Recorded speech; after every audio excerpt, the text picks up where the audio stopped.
കനത്ത മഴയിൽ തിരുവനന്തപുരം നെടുമങ്ങാട് വീട് തകർന്നു. ആനാട് സ്വദേശി ബിജിയുടെ വീടിന്റെ അടുക്കള ഭാഗമാണ് തകർന്നത്. ആളുകൾ പുറത്തേക്ക് മാറിയതിനാൽ ആളപായം ഒഴിവായി.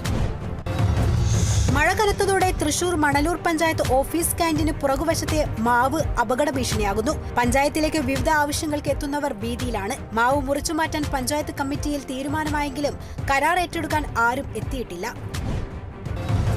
Malappuram Thrikkannapuram community health centre സംരക്ഷിക്കണമെന്നാവശ്യപ്പെട്ട് തവനൂർ നിള പൈതൃക സംരക്ഷണ സമിതിയുടെ ആഭിമുഖ്യത്തിൽ ആശുപത്രി പരിസരത്ത് ഒപ്പുശേഖരണം നടത്തി. ഗാന്ധിയനും മുൻ ആശുപത്രി വികസന സമിതി അംഗവുമായ നാരായണൻ ഉദ്ഘാടനം ചെയ്തു.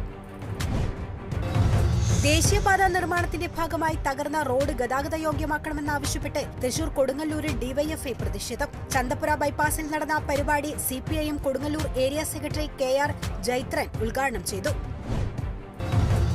തിരുവനന്തപുരം നെടുമങ്ങാട് ബ്ലോക്ക് കോൺഗ്രസ് കമ്മിറ്റിയുടെ നേതൃത്വത്തിൽ കൂട്ട സത്യാഗ്രഹം സംഘടിപ്പിച്ചു. വികസന മുരടിപ്പിനെതിരെയും ഭരണസ്തംഭനത്തിനെതിരെയുമാണ് പ്രതിഷേധം. AICC secretary Roji M. John MLA സത്യാഗ്രഹ സമരം ഉദ്ഘാടനം ചെയ്തു. കൊല്ലം കടയ്ക്കലിൽ 52-കാരനെ വീടിനു മുന്നിൽ മരിച്ച നിലയിൽ. മറുപുറംകുന്നിൽ ബൈജുവാണ് മരിച്ചത്. മൃതദേഹത്തിന് ഒരാഴ്ചയിൽ കൂടുതൽ പഴക്കമുണ്ട്. ഒരു കൈ വേർപെട്ട നിലയിലാണ്. അസ്വാഭാവിക മരണത്തിന് കേസെടുത്ത് കടയ്ക്കൽ പോലീസ്. മലപ്പുറം ഊർങ്ങാട്ടിരി പഞ്ചായത്തിലെ ഓടക്കയം പണിയ കോളനിയിൽ കാണാതായ രാമനെ മരിച്ച നിലയിൽ കണ്ടെത്തി. വനവിഭവങ്ങൾ ശേഖരിക്കാൻ പോയ രാമന്റെ മൃതദേഹം 3-ാം ദിവസമാണ് കണ്ടെത്തിയത്. എറണാകുളം കരിയാട് MDMA ഉൾപ്പെടെയുള്ള ലഹരി മരുന്നുകളുമായി പിടിയിൽ. കുട്ടമശ്ശേരി യുവാവാണ് ആലുവ റൂറൽ SP-യുടെ ഡാൻസ് ഓഫ് ടീമിന്റെ പിടിയിലായത്. ഇയാളിൽ നിന്ന് 350 ഗ്രാം MDMA-യും 1/2 കിലോ കഞ്ചാവും 2 LSD സ്റ്റാമ്പുകളും പിടിച്ചെടുത്തു.